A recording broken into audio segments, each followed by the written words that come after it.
미국 어느 농촌에 살았다는 두 농부의 이야기로 메시지를 시작해 보도록 하겠습니다. 이 두 농부, 동무 중에 한 명은 신자였고 다른 한 명은 불신자였다고 합니다. 이들이 그렇게 이웃에 이렇게 살게 되었는데요. 신앙인 농부는 이 불신 농부가 늘 이제 눈에 이렇게 밟히고 기도할 때마다 생각이 나고 그렇게 했던 것이죠. 그래서 어떻게 하겠습니까? 전도를 합니다. 그래서 그 불신 농부한테 가가지고 예수 믿으면 복 받고 안 믿으면 지옥에 심판이 있다. 그러니 너와 함께 교회 가서 예수 믿자. 이렇게 자꾸 권고를 하는 겁니다. 근데 불신 농부의 입장에서는 가만히 생각해 보니까 막 자꾸 짜증이 나는 겁니다. 안 그래도 농사일하기에 바빠 죽겠는데 맨날 와가지고 예수 믿으면 복 받고 예수 안 믿으면 지옥에 심판이 있다 이러니까 바빠 죽겠는데 자꾸 와서 이제 그러니까 이제 화가 나고 늘 못마땅했던 것이죠. 특별히 이제 이 불신 농부가 생각할 때는 그런 생각이 들었습니다. 아니 예수 믿으면 복 받는다는데 내가 니보다 더 잘 사는데 내가 니보다 더 잘 사는데 무슨 복을 받는단 말이고, 이런 생각이 자꾸 드는 겁니다. 그래서 이 말도 안 되는 소리 자꾸 이렇게 하노. 안 그래도 바빠 죽겠는데 이러고 있었는데, 근데 한편으로는 또 찜찜한 거예요. 왜냐하면 예수 안 믿으면 지옥의 심판이 있다 이랬더니 이게 뭐가 찝찝한 겁니다. 말은 그렇게 하고 나서도 또 찝찝하고 이러니까 이거 어떻게 해야 되지? 찝찝하게 괜히 쓸데없는 소리 자꾸 해가지고 사람 성질나게 만든다고 그러고 이제 이렇게 시간이 지났죠. 어느 해 가을이 되었습니다. 어느 해 가을에 이제 농부니까 농사를 짓고 수확을 거둘 것 아닙니까? 수확을 거뒀는데 이 불신 농부가 얼마나 농사를 잘 지었는지 수확이 그냥 그 신앙인 농부보다 거의 배나 나온 거예요. 그걸 딱 보고 나서 이 불신 농부가 그냥 확신을 갖는 겁니다. 확신을 가져요. 무슨 확신을 가졌느냐? 예수 믿으면 복 받고 안 믿으면 지옥의 심판이 있다? 그거 완전 꽝이구나. 예수 믿는다고 복이 있는 것도 아니고 심판이 있는 것도 아니다. 그거 확실하다. 봐라. 만약에 그랬으면 왜 저 예수 믿는 저 사람이 나보다 수확이 적냐? 내가 수확이 더 많은데 나보다 수확이 더 많았어야지. 이렇게 한 거예요. 그러면서 막 의기양양해가지고 말입니다. 그 지역에서 발행되는 농민신문에다가 요청을 해서 내 글을 하나 보낼 테니까 기고 좀 해달라 이렇게 한 것이죠. 여러분, 농민신문 이런 데는 안 그래도 이렇게 기고에 글이 없어서 고갈돼서 굉장히 힘든 신문이다 보니까 누구든지 쓴다고 하면 다 받지 않습니까? 일반적으로. 그래서 내라 이렇게 했어요. 그랬더니 이 친구가 이 불신 농부가 자기 수확한 것도 좀 자랑도 좀 하고, 그 다음에 자기한테 맨날 예수 믿으라고 이야기하고 심판이 있다고 이야기하는 그 신앙인 농부도 좀 비난도 좀 할 겸해서 거기다가 글을 하나 썼습니다. 근데 그 글의 요지가 이런 내용입니다. 나는 봄에 열심히 씨앗을 뿌리고 땀 흘려 가꾸어 이 가을에 풍성한 수확을 거두었다. 이웃 농부는 나더러 예수 믿어야 복을 받는다고 하는데 올해 나는 그 친구보다 훨씬 많은 수확을 했다. 이 사실에서 분명히 깨달은 것이 있다. 일을 열심히 해야 복을 받지 예수 믿어 복 받는 것이 아니고 하나님의 심판도 믿을 것이 못 된다는 사실이다. 이렇게 해서 이제 거기다 기고를 한 거예요. 그 농문신문에 그 편집하는 사람이 이걸 보고 이제 그때 이 기고를 하지 않았겠습니까? 기고문을 냈습니다. 그리고 나서 상대편을 비난하는 것이 있었기 때문에 그 비난을 하게 된 그 대상인 그 신앙인 농부에게 연락을 한 것이죠. 당신을 비난하는 글이 여기 이렇게 쓰였는데 반론할 게 있으면 글을 보내주면 그걸 실어주겠다. 그렇게 얘기를 한 겁니다. 그래서 그 이제 신앙인 농부가 그 글을 다 읽어본 다음에 거기다가 이제 자기의 글도 하나 기고를 합니다. 뭘 반론을 하려고 기고한 건 아니고 그냥 자기의 그 글을 하나 기고를 해요. 그리고 이제 보냈는데 그게 바로 지난주에 실렸던 그 기고란 거기에 똑같이 이 신앙인 농부의 글도 실린 겁니다. 다 거두절미하고 신앙인 농부의 가장 핵심은 바로 이것이었습니다. 뭐냐면 하나님은 가을에 한 번 결산 보는 분이 아니시다. 또한 하나님은 연말에 한 번 결산하는 분도 아니시다. 이렇게 한 겁니다. 그 앞에 불신앙 가지고 있는 그 농부, 불신자 농부가 한 건 무엇입니까? 지금 봐라. 이번 가을에 내가 수확을 이렇게 많이 했고 이런 걸로 봤을 때 예수 믿으면 복 받는 거라는 거 다 꽝이다, 꽝. 저것처럼 맨날 교회나 다니고 이런다고 일 제대로 안 하니까 저렇지. 나처럼 일 열심히 하면 수학이 잘 나오게 돼 있다. 이래가면서 말입니다. 심판도 없다. 이렇게 하는 것에 대해서 이 신자인 농부는 어떻게 한 겁니까? 하나님은 가을에 한 번 결산 보는 분이 아니시다. 하나님은 연말에 한 번 결산 보는 분이 아니시다. 바로 그 이야기를 하는 것입니다. 여러분, 무슨 말입니까? 하나님은 우리의 어떤 한 경점을 가지고 우리를 심판하지 않으세요. 우리를 판단하실 때 어느 한 경점의 상황을 가지고 하는 것이 아닙니다.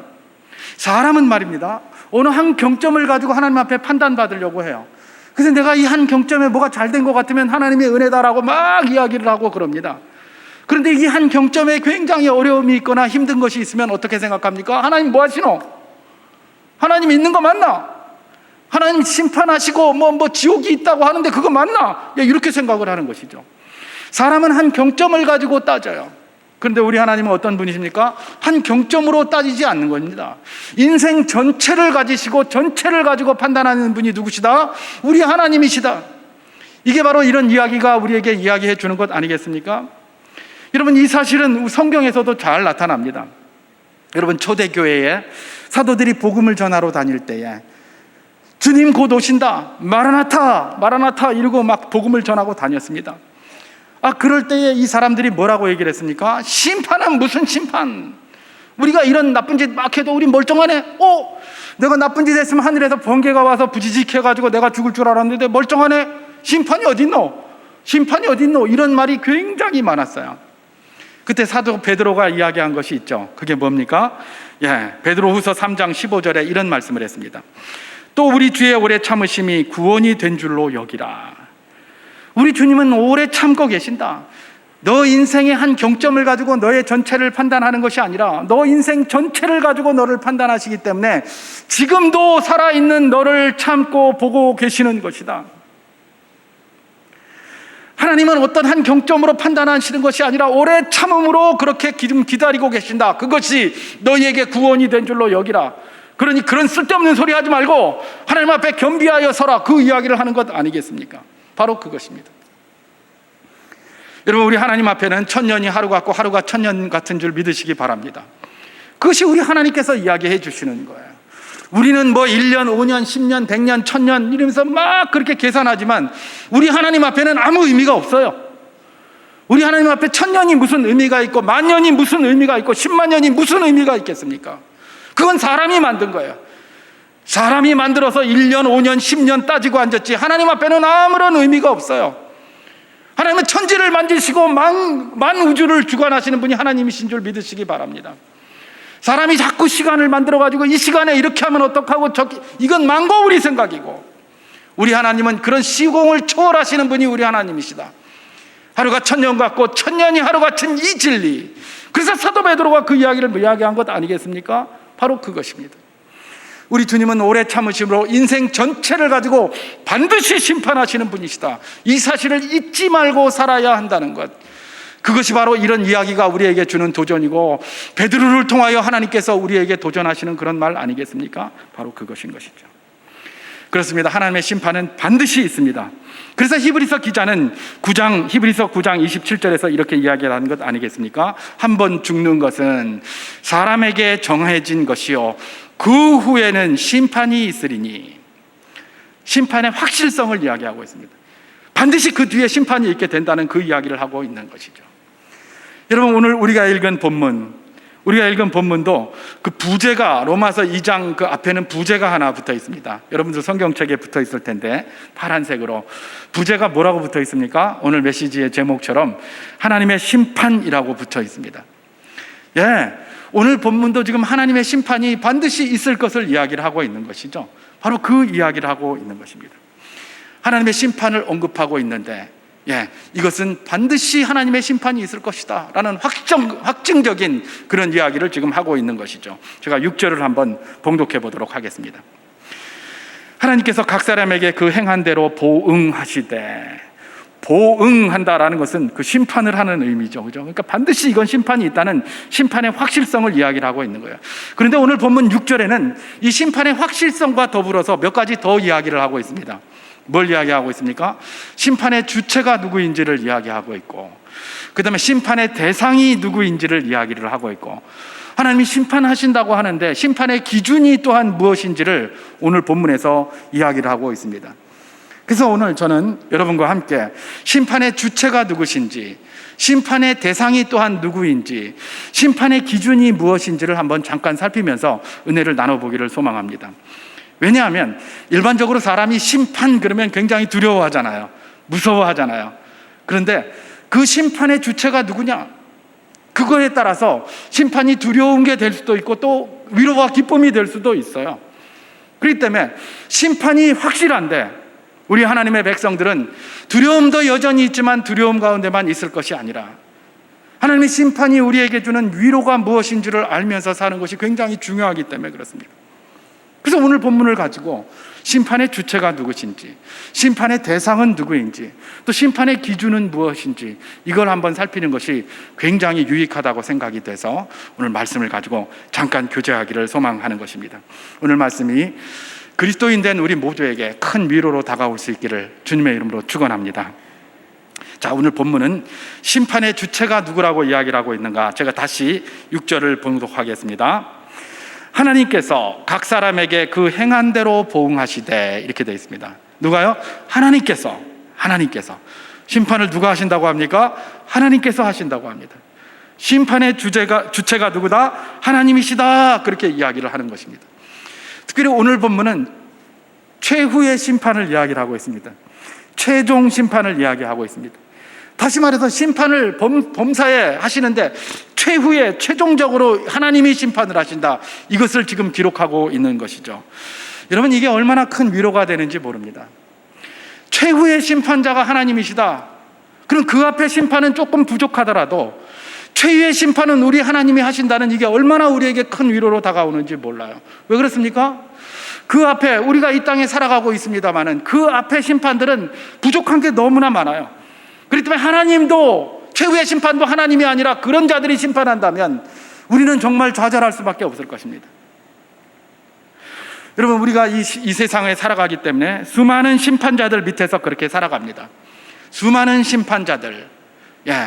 요즘 뭐 회자되는 말이 많지 않습니까? 어떤 겁니까?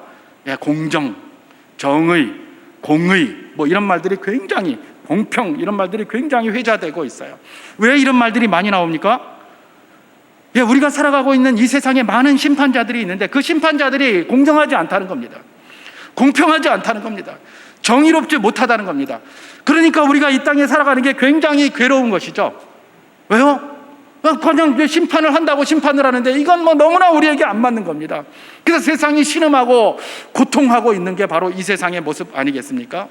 근데 사실은 그것은 인간이 심판자로 서면 항상 그렇게 될 수밖에 없어요. 왜 그렇습니까? 인간은 기본적으로 외모만 보기 때문에 그래요. 외모만 보기 때문에 인간은 뭐예요? 심판자로 서게 되면 항상 심판을 제대로 할 수가 없다는 것이 분명한 사실인 것이죠. 이와 관련해서 그런 이야기를 하나 제가 읽었습니다. 지금도 뭐 그런지는 모르겠는데 하버드 대학의 정문에 가면 외모로 사람을 취하지 말라라는 그런 말이 있었다고 합니다. 지금도 있는지는 모르겠어요. 그런 걸 크게 이렇게 해서 붙여놨다고 그래요. 아마 비를 하나 세웠는지 그렇게 해놨다고 그래요. 왜 하버드 대학 전문에 외모로 사람을 취하지 말라 이런 말을 붙여놨을까? 뭐 성경에 나온 말이기 때문에 붙였을 수도 있어요. 아니면 또 어떻습니까?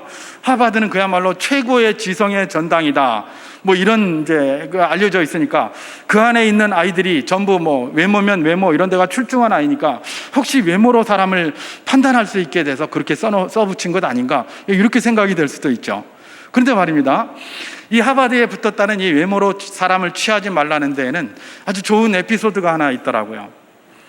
그 에피소드는 뭐 각자 여러 가지가 있는데 굉장히 이제 좀 다양한 그런 방식에서 썼는데 제가 한번 정리를 쭉 한번 해봤습니다. 어떤 에피소드가 있었느냐? 이런 에피소드가 있더라고요. 캘리포니아의 1800년대 후반에 캘리포니아에서 금광과 철도업을 하면서 억만장자가 된 사람이 있었습니다.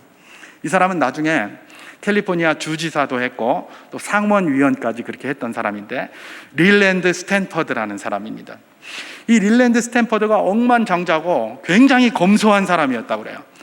그 뭐 억만장자면 좀 이렇게 풍족하게 막 쓸 수 있고 이런 줄 아는데 그게 아니라 굉장히 검소하게 쓰면서 돈을 다 모아서 이렇게 아끼고 그렇게 했던 것이죠. 이 릴랜드 스탠퍼드에게 어느 날 큰 그야말로 위기가 찾아옵니다. 큰 불행이라면 불행일 수도 있고 굉장히 어려운 아픔이 찾아오게 되죠. 그게 무슨 이야기냐? 가족 여행을 이렇게 갔는데 이탈리아를 이렇게 여행하던 중에 자기 아들이 장티푸스에 걸려서 죽게 됩니다. 너무 마음이 아파가지고 아들이 장티푸스에 걸려 죽었으니 얼마나 마음이 아프겠습니까? 그래서 이제 집에 돌아와가지고 식음을 전폐하고 부인하고 괴로워하다가 우리가 이렇게 괴로워만 하지 말고 우리가 우리 아들의 그런 기념할 수 있는 뭔가를 하나 해야 되겠다 이런 생각을 한 겁니다. 그래가지고 이 두 부부가 고민을 하다가 우리가 하버드 대학, 자기 아들이 평소에 하버드 대학을 그렇게 좋아했는데 하버드 대학에 찾아가서 우리 아들을 좀 기념하는 뭔가를 하나 해야 되겠다. 그리고 이제 하버드 대학을 찾아간 겁니다. 하버드 대학은 동부에 있잖아요. 동부에. 서부에서 동부까지 가는데 이분들은 뭐 워낙 검소하고 이랬기 때문에 뭐 자기가 무슨 사람을 불러서 무슨 뭐 차를 이렇게 대절해서 가거나 아니면 자기 승용차를 뭐 그 당시에 타고 다닐 수 있는 그런 차를 타고 간 게 아니라 기차를 타고 거기를 간 겁니다. 여러분 요즘처럼 뭐 이렇게 차들이 빠른 것도 아니고 그때 뭐 칙칙폭폭하는 뭐 증기기관차 이런 거 가지고 동부에서 서부까지 가려면 얼마나 오래 걸리겠습니까? 그죠? 굉장히 오래 걸렸겠죠. 그 오랜 길을 기차를 타고 이제 하버드 대학 정문에 이제 딱 내린 겁니다. 안 그래도 검소하게 이렇게 사는 사람이 그 다음에 무슨 뭐 옆에 수행원들도 안 데리고 이렇게 왔는데 옷 그거 입은 거 그 검소한 그 옷을 가지고 며칠씩 그 기차를 타고 입었으니 얼마나 남루해 보이겠습니까? 하버드 대학 정문에 이렇게 딱 간 거예요. 딱 가자마자 복병이 하나 딱 거기 서 있습니다. 누굽니까? 정문 수의실에서 당신 뭐 하러 왔어? 이제 이러는 겁니다. 그러니까 이제 총장을 만나러 왔습니다. 그랬더니 무슨 뭐 어디서 이 남루한 사람이 와가지고 총장을 만난다고 그래 이러면서 총장님 바쁘다고 이러면서 내가 꼭 만나야 된다 그랬더니 뭐 전화 연결하는 척 하면서 조금 저기 하면 연결 안 하고 한참 버티고 있고 한번 다시 전화해 보세요 그러면 좀 하는 척 하다가 또 안 하고 뭐 이러고 앉았는 겁니다. 수의실에서 굉장히 오래 있었어요. 근데 가까스로 이제 또 통화가 돼가지고 수의실을 통과해서 이제 대학 본관으로 가게 됩니다. 본관으로 가서 비서실에를 뚝 갔는데 비서가 어떻게 하는 겁니까? 뭐 총장을 만나러 왔다고 하는데 보니까 남루하고 약속했냐 그랬더니 약속도 안 했다고 그러고 그러니까 어떻게 합니까? 뭐 총장님 바쁘다라고 하면서 말도 안 하고 그냥 놔두는 겁니다. 그러니까 이 부부가 거기 쭉 앉았다가 비서실에 계속 앉아 있는데 그게 장장 4시간이 넘게 그렇게 흘러간 거예요. 4시간이 넘게 흘러갔는데도 안 가고 가만히 있으니까 이 비서가 이제는 저러다가는 평생 안 갈 것 같은 거예요. 그러니까 총장한테 가가지고 급기야 그렇게 이야기를 하는 거죠. 총장님, 지금 저 밖에 남루한 사람들이 부부가 왔는데 총장님 만나고 싶답니다.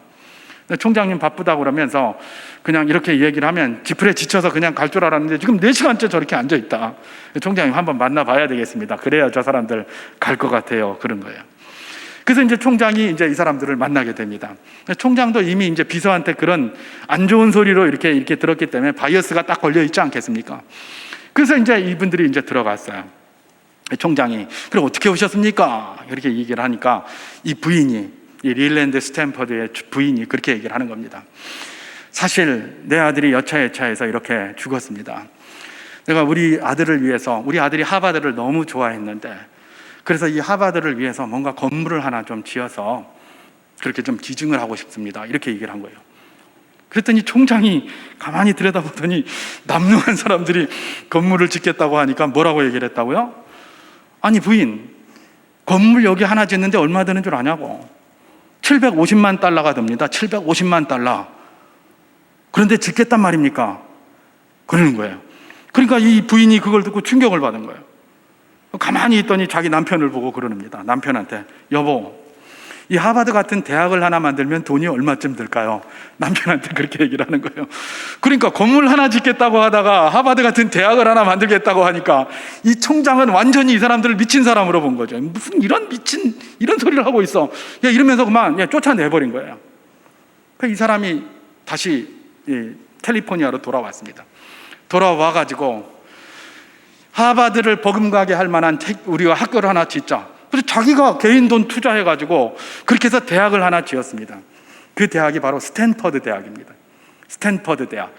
그 스탠퍼드 대학이 원래 이 공식 명칭이 있다고 합니다. 그 명칭은 스탠퍼드 유니버시티가 아니라 릴랜드 스탠퍼드 주니어 유니버시티예요. 릴랜드 스탠퍼드 주니어 유니버시티. 그러니까 릴랜드 스탠퍼드 주니어가 누굽니까? 자기 아들이잖아요. 죽은 아들. 그 아들을 기리기 위하여 그 학교를 짓고 이름을 그렇게 붙인 거예요. 근데 그냥 기니까 스탠퍼드 유니버시티, 보통 그렇게 이야기를 하는 것이죠.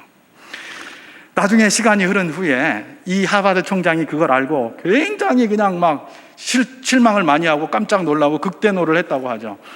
예. 당연하지 않겠습니까? 그 사람들이 그 억만장자들이 와서 기증하겠다고 하는데 그 외모만 보고 말입니다. 그래서 거기다 붙인 게 뭐다? 외모로 사람을 취하지 말라, 이렇게 붙였다는 그런 이야기가 있는 것이죠. 여러분, 이 하버드의 문제점이 뭡니까? 수의에서부터 총장에 이르기까지 모든 사람들이 다 그냥 사람의 외모만 보는 겁니다. 외모만. 외모만. 뭐 수의가 그랬으면 비서라도 좀 낫던지, 또 비서가 그랬으면 총장이라도 좀 낫던지 이래야 되는데, 뭐 수의부터 총장까지 다 똑같아요. 다 사람 껍질만 보고 외모만 보고 모든 것들을 판단했던 것이죠.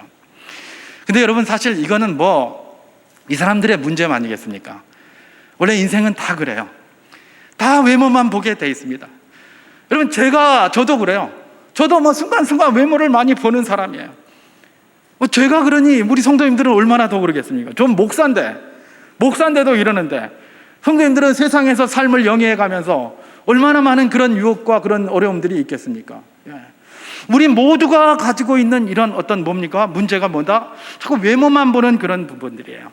그래서 사람이 무슨 재판관이 돼서 무엇을 판단한다? 온전한 판단이 될 수가 없는 것이죠. 그래서 어쩌면 이 세상에 삼심제가 있는 것은 아닌가, 저는 그렇게 한번 생각해 봤습니다. 왜 굳이 3번이어야 합니까? 4번도 되고 5번도 되잖아요. 그죠? 뭐 1번 해도 되고 2번 해도 되고 3번 해도 되고 4번 해도 되고 5번 해도 되고 얼마든지 해도 되는데 왜 꼭 삼심제여야 하는가? 3, 4번이라서 그런가? 여러분, 3, 4번은 우리나라에서 하는 말이고, 3, 어쩌면 말입니다, 크리스텐돔에서 완전수, 성경에서 이야기하는 완전한 그 세계가 3이다, 이렇게 생각한 것 아니겠습니까? 한 번에 끝내지 않고 사람은 외모를 보고 실수가 많기 때문에 2번, 3번까지 완전하게, 그래서 전체를 다 판단했다는 의미에서 그렇게 하지 않았을까? 뭐 저는 개인적으로 그렇게 한번 생각해 보는 것입니다. 여러분, 이렇게 여러 개의 이렇게 심리 절차가 있다는 것은 사람의 판단을 믿지 못하겠다는 것에 대한 기본을 가지고 있는 것 아니겠습니까? 사람이 잘못 판단할 수도 있는 것이죠. 그런데 우리 주님은 어떠시다고요? 우리 주님의 판단은 사람과 달라요. 오늘 본문 11절에서 이렇게 이야기를 하십니다. 이는 하나님께서 외모로 사람을 취하지 아니하심이라. 우리 주님께서는 그 사람의 속까지 다 들여다보고 중심을 보시고 사람을 취하시고 판단하시는 분이시라는 것입니다. 그래서 우리 주님의 심판이 정의롭고 공정하고 공평한 심판이 되고 의로운 심판이 된다는 겁니다. 껍데기만 가지고 우리가 심판을 하면 뭐예요? 껍데기만 가지고 심판을 하면 정의로운 심판도 안 될 수 있고 공의로운 심판도 안 될 수가 있어요. 그래서 이 세상에 어떤 말이 있습니까? 유전무죄, 무전유죄 아닙니까? 돈이 있으면 이런저런 거 해가지고 있는 죄도 없게 만들고, 그죠? 돈이 없으면 뭐 아무것도 못하니까 없는 죄도 그냥 부풀려져가지고 깜빵에 들어가서 몇십 년씩 그렇게 나가다 시간이 지나서 나중에 다시 뭐 보상금 받고 나오고 이러는 경우도 굉장히 많은 거예요. 왜요? 중심을 볼 수가 없기 때문에. 이게 바로 세상의 문제인 것이죠. 세상에 사람이 심판자가 됩니까? 공정을 기대해서는 안 될 것입니다. 바이어스가 있습니다. 왜냐하면 외모만 보니까. 그러니까 뭐가 있고 능력이 있으면 좋게 만들어가지고 사람들로 하여금 그렇게 판단하게 해서 현혹하게 넘어지게 만들고, 있는 것도 없게 만들고 없는 것도 있게 만드는 것이 세상의 판단자라면 우리 하나님은 어떤 하나님이시라는 겁니까? 중심을 보시는 분이시다. 겉을 보실 뿐만 아니라 중심을 보시기 때문에 우리 하나님의 판단은 정의롭고 공의롭고 공정하고 공평하고 흔들림이 없는 판단을 내릴 수 있게 된다는 게 뭐다? 우리 하나님의 판단이라는 것입니다. 그것도 우리 하나님의 판단이 뭐예요? 1심도 아니고 2심도 아니고 최종심이에요. 최종심. 1심, 2심에서는 혹시 잘못 판단됐지만 최종심에서 제대로 판단할 수 있게 된다. 그게 중요한 것 아니겠습니까? 세상에서 어떤 판단을 하더라도 우리 주님께서 최종심에 아름답게 판단해 주신다는 이 사실이 우리로 하여금 굉장히 큰 위로로 다가오는 것이죠. 우리 주님께서 우리에게 믿음으로 살라고 얘기하셨습니다. 세상을 바라보면서 살면, 믿음으로 살려고 하면 유형무형의 여러 가지 어려움들이 있습니다. 야, 이거 믿음으로 사는 게 맞나? 이렇게 살다가 이거 손해보는 거 아이가?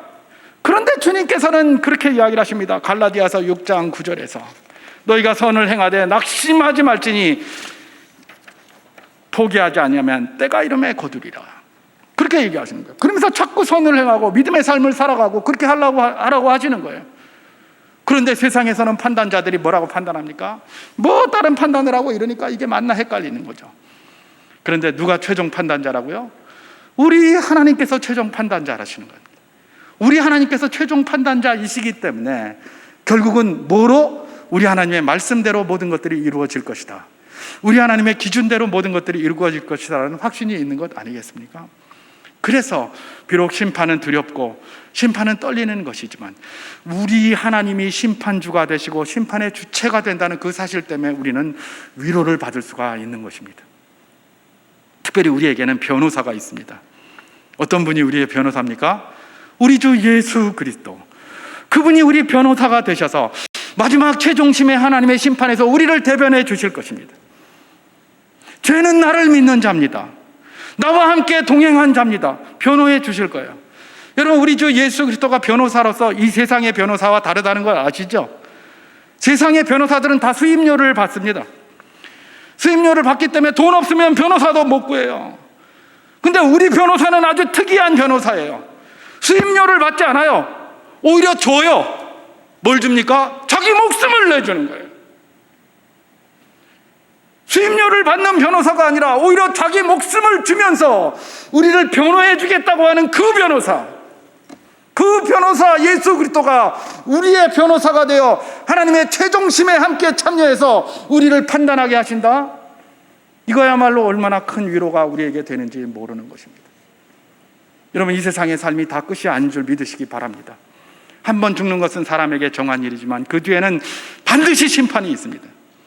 그런데 그 심판의 판단주가 우리 하나님이시라는 것과 그 심판의 변호사가 있으니 우리 주 예수 그리스도라는 그 사실이 오늘 심판의 두려움 가운데 살아가고 있지만 그 가운데서도 큰 위로로 우리에게 다가올 수 있기를 주님의 이름으로 축원합니다.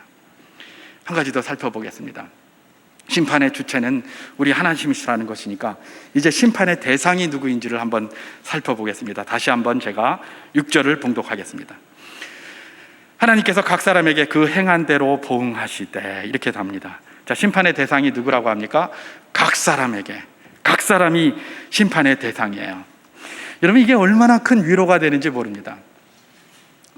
여러분, 이 세상에서는 경제학의 그 용어인데요, 이 프리라이더 문제라는 게 있습니다. 프리라이더, 이게 무임승차의 원리 문제 뭐 이런 건데요, 여러 사람이 그렇게 하니까 그냥 숟가락 하나 딱 얹어놓고 거기 그냥 따라가는 겁니다.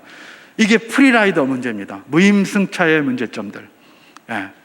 뭉뚱그려서 뭘 다 하는 거예요. 그런데 우리 하나님은 어떻게 심판의 대상을 삼으신다고요? 뭉뚱그려서 모이고 할 수가 없어요. 숟가락 하나 올려서 할 수가 없어요. 우리 부모님이 뭐 잘하니까 거기 숟가락 하나 올리겠다. 내 남편이 뭘 잘하니까 거기 숟가락 하나 올리겠다. 아닙니다. 네 숟가락은 네가 챙겨야 돼요. 남이 상에다가 숟가락 올리는 게 아니에요. 이래서 우리 하나님의 판단이 공평하고 공정하고 정의롭다는 거예요. 여러분, 학생들이 무슨 예를 과제를 합니다. 과제를 하면 6명이 한 조가 되면 어떻게 합니까? 모든 조원들이 다 열심히 참여해서 그 과제를 만들면 얼마나 좋겠습니까? 그런데 거기도 80대 20 원칙 이런 게 작용을 해가지고 말입니다. 열심히 하는 사람 한두 명 있고 나머지는 그냥 땡땡거리고 놀고 참여도 안 하고 하자 그러면 딴소리하고 딴짓하고 이러는 겁니다. 그래놓고 나중에 다 냈는데 점수는, 평가는 어떻게 해요? 똑같이 주는 거예요. 이 프리라이더 문제입니다. 여러분, 세상은 그래요. 이전에 제가 군대에 있을 때 육군 통신학교에 입대를 했습니다. 우리 동기들 가운데 토요일 날 이럴 때 외출 외박을 이렇게 나갑니다. 그때 외출 외박을 나가면 이게 매주 그런 게 없어야 되는데 꼭 한두 명이 늦게 들어와요. 미기한다고 그래요. 그럼 우리는 뭘 합니까? 그 사람이 들어올 때까지 가가지고 벌을 받아야 돼요. 그 벌이 뭐냐? 목봉체조라는 건데, 말이 좋아서 체조지, 그거 벌 받는 건데, 그때 저희가 2월 28일 날 입대를 했거든요. 아직도 대전은 굉장히 더 추울 때잖아요. 대전에서 받았으니까. 거기서 뭐 하냐? 목봉 들고 이쪽 어깨에서 이쪽으로, 목봉이라고 이 조그만 거 아닙니다. 굉장히 큰 소나무, 통나무 갖다가 여러 명이 10명씩 줄 서가지고 이렇게 해서 박자 맞춰서 이쪽으로 옮겼다가 이쪽으로 옮겼다가 막 이렇게 하는 거예요. 근데 옷을 다 입고 하느냐? 아닙니다. 팬티만 입고 다 연병장에 모이게 합니다. 이 팬티만 입고 딱 모이는데 그것도 뭐 팬티 입고 신발 신고 모입니까? 아닙니다. 한쪽에는 전투화를 신고 한쪽은 맨발을 이러고 와요. 여기 군대가 이런 데예요. 예. 한쪽에는 전투화, 한쪽에는 맨발, 팬티바람으로 연병장 집합 이러는 거예요. 그럼 가서 목봉 들고 그 아이가 들어올 때까지 목봉 체조해야 돼요. 이거. 그러면 아주 거기 또 이게 또 그 벌 주는 그 사람들 중에 아주 곤조가 있는 사람들이 있죠. 딱 바켓스 가져와가지고 양동이에 물 받아와서 물바가지로다가 물 착착 뿌려가면서 막 이래가면서 이러고 벌 주고 있어요. 근데 문제는 뭡니까? 우리는 다 그렇게 생각합니다. 우리는 다 공동체고 하나의 그런 적이니까 이거 뭐 당연하다 이렇게 생각이 돼요. 근데 문제는 뭡니까? 언제 끝나느냐? 이 아이가 미기했던 아이가 들어오면 딱 끝나요. 그러면 들어왔으면 딱 끝났으면 그 미기한 아이에게 뭔가 징책을 하고 이래서 다음에 미기 안 해야 될 거 아니에요. 거기 끝이에요. 그 사람은 제일 늦게 들어오면 끝이야. 나머지만 계속 목봉 체조한 거예요. 그런데 이상하게 그 다음 주에도 미기하면 꼭 그 사람이 미기예요. 꼭 그 사람이 미기예요. 그러면 그 사람에게 무슨 특별한 규제를 가해가지고 미기를 안 하게 만들어야 되는데 딱 거기까지만 하는 거예요. 우리 뭐 다른 친구들이 다 그러잖아요. 그거 가지고 뭐 같은 공동체니까 그럴 수밖에 없다라고 생각을 하면서도 한편으로는 굉장히 불만이 많잖아요. 이게 이 프리라이더들 말입니다. 그러니까 무형 유형으로 그에게 왕따를 가하게 되고 이런 모습이 나타나는 겁니다. 세상이 그래요. 세상은 이런저런 이유로 한꺼번에 뭘 해서 막 끼워넣기로 해서 뭘 가려고 하는 게 굉장히 많아요. 그러다 보니까 이게 죄인인지 아닌지, 이게 뭐 문제가 있는지 아닌지 그거 모르고 그냥 큰 포장지 속에 다 뭉쳐져서 한꺼번에 들어갑니다. 근데 우리 주님은 그렇게 판단하지 않는다는 겁니다. 우리 주님은 재판관으로서 심판주로서 판단을 하시는데 각 사람대로 판단하신다는 겁니다. 내 믿음으로 내가 주님 앞에 서고 내 믿음으로 천국 백성이 되는 거지 아빠의 믿음, 엄마의 믿음으로 되는 것 아닙니다. 우리가 기도 부탁을 합니다. 나를 위해서 기도해 줘. 필요합니다. 그리고 기도해 주라고 해놓고 나는 기도 안 합니까? 아닙니다. 나도 기도하고 부탁받은 그분들도 기도하게 하는 그곳에 하나님의 역사가 일어납니다. 하나님은 중심을 보시는 분이십니다. 기도해달라 그래 놓고 딴 사람은 기도하고 있는데 지는 기도 안 한다? 무슨 면죄부 판매하는 겁니까? 그죠? 우리 주님께서는 심판의 대상을 각 사람으로 두셨습니다. 그래서 우리 주님이 어떤 겁니까? 판단이 공평하고 공정하고 그렇다는 겁니다. 우리 주님 앞에, 우리 주님의 심판대 앞에 우리는 공동체로 설 수 없습니다. 개별적으로 서야 할 것입니다. 개별적으로 서는 그런 주님의 심판대, 그 주님의 심판대 앞에 우리가 개별적으로 섰을 때에도 잘했다 칭찬받는 복된 분들 다 될 수 있기를 주님의 이름으로 축원합니다. 한 가지만 더 잠깐 살펴보고 마치는데, 마지막으로 심판의 기준이 될 것입니다. 자, 심판의 주체는 우리 하나님이시라고 했습니다. 심판의 대상은 누굽니까? 각 사람, 각각의 사람이라고 했습니다. 근데 심판 기준, 무엇으로 심판하시는가? 제가 다시 6절을 봉독합니다. 하나님께서 각 사람에게 그 행한 대로 보응하시되, 하나님은 심판의 기준을 그 사람이 행한 것으로 하신다고 그렇게 이야기를 하시는 겁니다. 행한 대로 한다. 행한 대로 한다. 여러분, 이게 큰 위로가 되는 거 아시죠? 내가 행한 거대로만 내가 이렇게 평가를 받으면 정말 좋아요. 이 세상도 그래요. 내가 열심히 일했으면 일한 그 평가 받으면 좋아요. 근데 나는 열심히 했는데 그대로 안 받는 거예요. 저 사람은 보면 아무것도 안 하는 것 같은데 그 사람은 더 잘 받는 거예요. 이게 사람으로 하여금 분노하게 만드는 겁니다. 행한 대로 평가받을 수 있으면 얼마나 좋겠습니까? 근데 이 세상이 그렇게 되지 못하는 것이죠. 그래서 아까 말씀드린 것처럼 유전, 무죄, 무전, 유죄 이런 말이 있는 것 아닙니까? 여러분, 내가 행한 대로만 평가받을 수 있다면 그것처럼 더 큰 위로가 없습니다. 그렇지 않습니까? 내가 잘못했으면 벌받고, 내가 잘했으면 칭찬받고, 내가 많이 잘했으면 많이 칭찬받고, 뭐 이렇게 되는 것이 그야말로 공정하고 공평한 것 아니겠습니까? 공정 그랬다고 해서 저 사람 잘못했는데도 봐주고, 근데 이런 공정이 아니에요. 그거는, 그죠? 공정하다는 건 뭡니까? 행한 대로 판단받는 거예요. 이게 공정한 거예요.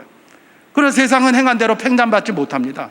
때로는 내가 하지도 않은 것 때문에 내가 뒤집어 써야 되고, 때로는 내가 한 것도 무시당하고, 그런 게 세상이에요. 근데 우리 주님은 어떻게 판단하신다? 행한 대로 판단하신다는 거예요. 행한 대로 판단하신다. 오늘 본문 7절에서부터 10절까지 말씀이 바로 그것입니다. 참고 선을 행하여 영광과 존귀와 썩지 않음을 구하는 자에게 영생으로 하시고, 오직 당을 지어 진리를 따르지 아니하고 불의를 따르는 자에게는 진노와 분노로 하시리라. 선을 행하면 영생으로 하시고, 당을 지어 진리를 따르지 않고 불의를 따르는 자는 진노와 분노로 하겠다.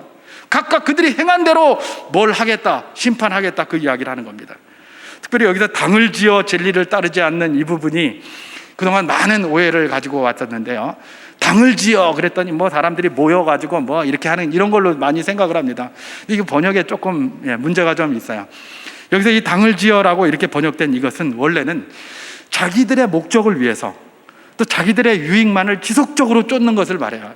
그걸 갖다 우리는 당을 지어 이렇게 번역을 해놔서 조금 그러는 건데, 원래 번역을 하면 어떻게 된다고요? 자기 목적을 위해서 지속적으로 진리를 따르지 않고 불의를 행하는 자, 불의를 따르는 자에게는 진노와 분노로 하시리라, 이 말이에요. 사람들이 끼리끼리 모여가지고 후작을 부리고 그게 아니고, 자기 목적을 위해서 그냥 계속 불의하고 계속 진리를 따르지 않는 그 자들에게 이렇게 하시겠다라는 것이 하나님의 뜻이라는 것입니다. 그렇습니다.